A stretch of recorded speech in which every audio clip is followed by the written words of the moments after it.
ये कहानी है जग्गी पकौड़े वाले की। जग्गी की पत्नी सीमा और जग्गी दोनों मिलकर सब्सक्राइब करो पहले। हाँ जल्दी करो, मुझे पता है कि आप लोग नहीं करते, वीडियो देखते हो लेकिन सब्सक्राइब नहीं करते। ये लाल कलर का बटन है, इसे दबाओ, जल्दी दबाओ, जल्दी दबाओ, फिर मैं शुरू करूँ। दबा दो जल्दी, दबा दिया, घंटी भी दबा देना, ठीक है। पकौड़े बेचा करते हैं। जग्गी के पकौड़े लोगों के बीच काफी प्रसिद्ध हैं। जो एक बार उसकी दुकान में आता है वो बार बार आना चाहता है। पकौड़े खा लो, पकौड़े, गर्मा गर्म पकौड़े, प्याज के पकौड़े, आलू के पकौड़े, मिर्ची के पकौड़े, एक बार खाओगे बार बार आओगे। राजू और उसके दोस्त दिनकर को आज पकौड़े खाने का मन हुआ तो वे नुक्कड़ के पकौड़ों की सबसे फेमस दुकान यानी जग्गी पकौड़े वाले की दुकान की ओर बढ़ चले। आज सही समय पर निकले हम दोनों, नहीं तो जब तक जग्गी की दुकान पर पहुंचते थे उसकी दुकान के सारे पकौड़े खत्म हो जाते थे। आज तो जमकर पकौड़े खाऊंगा। जग्गी के मिर्च वाले पकौड़े तो इतने स्वादिष्ट होते हैं भाई कि क्या बताऊं यार। एक बार मेरी बीवी मुझसे नाराज चल रही थी, उस रोज मैं उसके लिए जग्गी के पकौड़े ले आया। अरे राजू भाई क्या बताऊं, एक वो दिन है और आज का दिन है। मेरी बीवी मेरे से ऊंची आवाज में बात तक नहीं करती, नाराज होना तो छोड़ ही दो। राजू और दिनकर बातें करते हुए जग्गी की दुकान के बिल्कुल नजदीक पहुंच गए थे। तभी उन्हें दूर से जग्गी की दुकान पर भारी भीड़ दिखाई दी।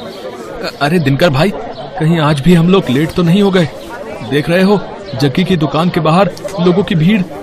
दिनकर दुकान की ओर देखता है लेकिन एक बात उसे अजीब सी लगती है। उसने देखा कि दुकान के बाहर जितने लोग थे लगभग सभी के हाथ में डंडे थे, कुछ ने पत्थर भी उठा रखे थे। अरे राजू भाई, भीड़ तो दिख रही है लेकिन भीड़ में लोगों ने डंडे और पत्थर क्यों उठा रखे हैं?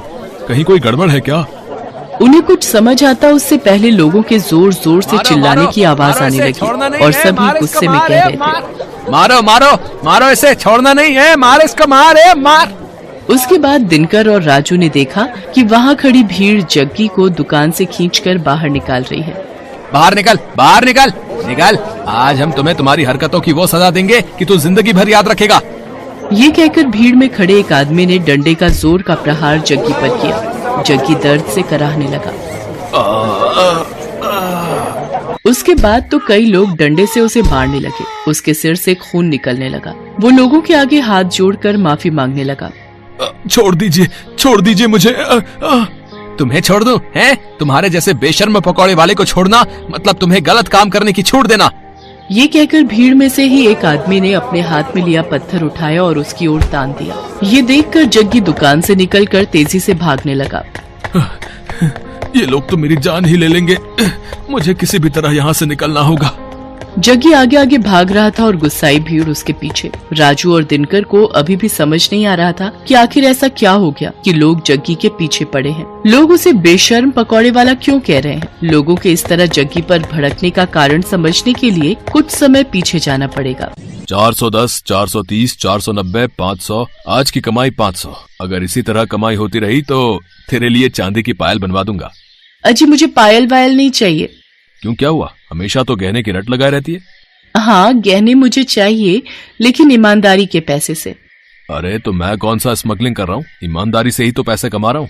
देखिए जी, ये आपको भी पता है आप कैसे पैसे कमा रहे हैं। पकौड़ों को बनाने के लिए आप क्या करते हैं? अगर किसी को पता लग गया ना तो फिर बवाल हो जाएगा, कोई आपको छोड़ेगा नहीं। अरे तू चुपचाप रह, फालतू की बड़बड़ मत कर। मुझे जैसे बेचना है पकौड़े मैं वैसे ही बेचूंगा। जग्गी बहुत ही बेशर्म इंसान था।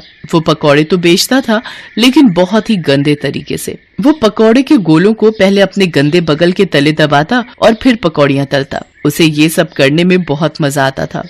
ये हो गए पकौड़े के गोले तैयार, अब इसे दबाता हूँ अपने गंदे बदबूदार बगल के तले। ये लो, ये दब गया। अब इसे डालता हूँ कढ़ाई में। ये कहकर उसने पकौड़ों को कढ़ाई में डाला। कढ़ाई से निकलने के बाद उसने पकौड़ों की ओर गौर से देखा और मन ही मन मुस्कुराते हुए बोला, ये लो, ये हो गए मेरे असली पकौड़े तैयार। सीमा मुझे और बेसन दे, मुझे पकौड़ों के और गोले बनाने हैं। सीमा अपने पति को हर दिन ये गंदी हरकत करते देखती और उसे टोकती लेकिन वो अपनी बेशर्मी से बाज नहीं आता था। अरे ये तो क्या हर दिन चिक चिक करती रहती है, हैं? क्या करती रहती है? मैं कोई गलत नहीं कर रहा। ये तो किताबों में लिखा है कि पसीने की कमाई का मोल ही अलग है और मैं तो पसीने की ही तो कमाई कर रहा हूँ। मेरे बगल के यानी मेरे बगल के पसीने की कमाई। अरे वही तो पकौड़ों में स्वाद भर देते हैं और लोग बार बार हमारी दुकान में आते हैं। ले तू भी खा मेरी पसीने की कमाई के पकौड़े। मुझे नहीं खाने आपके पकौड़े, लेकिन मैं अब भी कह रही हूँ आप ये बेशर्मी छोड़ दीजिए, नहीं तो ये एक दिन आप पर ही भारी पड़ेगी। लेकिन जग्गी पर अपनी बीवी की बातों का कोई प्रभाव नहीं पड़ता। वो अपनी बेशर्मी जारी रखता और अपने ग्राहकों को जो उस पर इतना विश्वास करते थे उन्हें पसीने से सने गंदे पकौड़े देता। समय इसी तरह बीत रहा था और जग्गी की बेशर्मी भी जारी थी। इस बीच सीमा गर्भवती हो गई। सीमा बहुत खुश थी। जग्गी भी ये खबर सुनकर बहुत खुश था। वाह सीमा वाह, देख रही हो भगवान की कृपा कैसे भर भर कर बरस रही है हम पर। हाँ देख रही हूँ, तभी तो आपको कहती हूँ अब तो वो काम छोड़ दीजिए, अब हमारा बच्चा आने वाला है। अरे तो फिर से शुरू हो गई, तुझे क्या दिक्कत है, हैं? क्या दिक्कत है मेरी तरक्की से? कभी कभी तो लगता है कि तुम मेरी सबसे बड़ी दुश्मन है।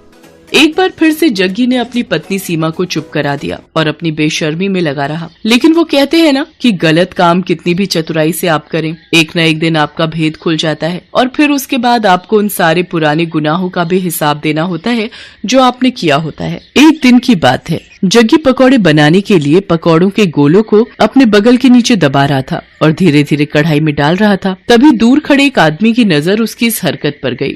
अरे ये पकौड़ी वाला जग्गी क्या कर रहा है भाई? है? अरे छी छी छी छी छी, मुझे तो उल्टी आ रही है इसकी इस हरकत को देखकर। उसने चुपके से जग्गी का वीडियो बना लिया और फिर उसकी दुकान पर गया। ओए जग्गी, तू तो बड़ा बेशर्म है? तुम्हारे ग्राहक तुम पर इतना भरोसा करते हैं और तू उन्हें गंदे पकौड़े खिलाता है? गंदे पकौड़े? ये आप क्या कह रहे हैं भाई? ज्यादा भोले मत बन और सच सच बता, तू पकौड़ों को तलने से पहले उसे अपने बगल के नीचे दबाता है ना? छी छी छी छी, ये आप क्या कह रहे हैं साहब? भला ऐसा कौन करता है? मैं तो पूरी सफाई से अपना काम करता हूँ। क्यों सीमा, बताना साहब को। सीमा ने जग्गी की बात का कोई जवाब नहीं दिया, बस अपना सिर नीचे झुका लिया। वो ग्राहक समझ गया कि जग्गी इस तरह उसकी बातों को नहीं मानेगा। उसने जो वीडियो बनाया था वो वीडियो उसने लोगों को भेजना शुरू कर दिया। जिसने भी उस वीडियो को देखा उसे उबकाई आने लगी। छी छी छी, बाप रे, मैंने भी तो इसके यहाँ के पकौड़े खाए थे। वो ऐसे पकौड़े बनाता है? इस तरह से तो वो लोगों की सेहत से खिलवाड़ कर रहा है।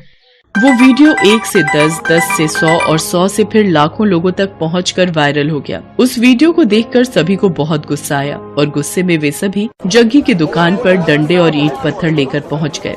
आज छोड़ना नहीं इसको, इसकी सारी बेशर्मी आज हम निकाल देंगे, मार देंगे इसे। हाँ, आखिरकार लोगों ने उसे पकड़ लिया। एक बार फिर से सभी उसकी पिटाई करने लगे। तभी उसकी पत्नी सीमा भागती हुई वहाँ आई और लोगों के आगे हाथ जोड़ते हुए उसने कहा, मैं जानती हूँ कि इनकी गलती माफ करने के लायक नहीं है। इन्होंने आप लोगों के विश्वास का खून किया है, आप लोगों की सेहत के साथ खिलवाड़ किया है, लेकिन आप लोग इन्हें मार देंगे तो मेरा बच्चा जो अभी मेरी कोख में है उसके सिर से पिता का साया उठ जाएगा। भगवान के लिए मेरे कोख के बच्चे पर रहम कीजिए और इन्हें छोड़ दीजिए। एक गर्भवती औरत की गिड़गिड़ाहट को सुनकर लोगों का दिल पसीज गया और उन्होंने इस वादे के साथ जग्गी की जान बख्शी कि भाई कान खोल के सुन लो, हम तुम्हें छोड़ तो रहे, लेकिन अब कभी इस तरह और इस जगह पकौड़े ये नहीं बेचेगा, इसे ये जगह छोड़नी होगी। सीमा ने उनसे वादा किया। जग्गी को वो जगह छोड़नी पड़ी। जग्गी को बार बार उसकी गलतियों के लिए आगाह किया जा रहा था, लेकिन वो अपनी आदत से बाज नहीं आ रहा था और एक दिन उसी आदत के कारण न सिर्फ उसकी जान पर बनाई बल्कि उसे अपनी वो जगह भी छोड़नी पड़ी जहाँ उसकी दुकान बहुत चलती थी। आज जग्गी जहाँ भी अपनी दुकान लगाने की कोशिश करता है उसके पुराने कर्म उसकी राह में आ जाते हैं। अब उसे अपनी करनी पर बहुत दुख होता है, लेकिन वो कहते हैं ना कि अब पछताए होत क्या जब चिड़िया चुग गई खेत। चैनल को सब्सक्राइब करो पहले, हाँ जल्दी करो। मुझे पता है कि आप लोग नहीं करते, वीडियो देखते हो लेकिन सब्सक्राइब नहीं करते। ये लाल कलर का बटन नहीं से दबाओ, जल्दी दबाओ, जल्दी दबाओ, फिर मैं शुरू करूँ। दबा दो जल्दी, दबा दिया, घंटी भी दबा देना, ठीक है।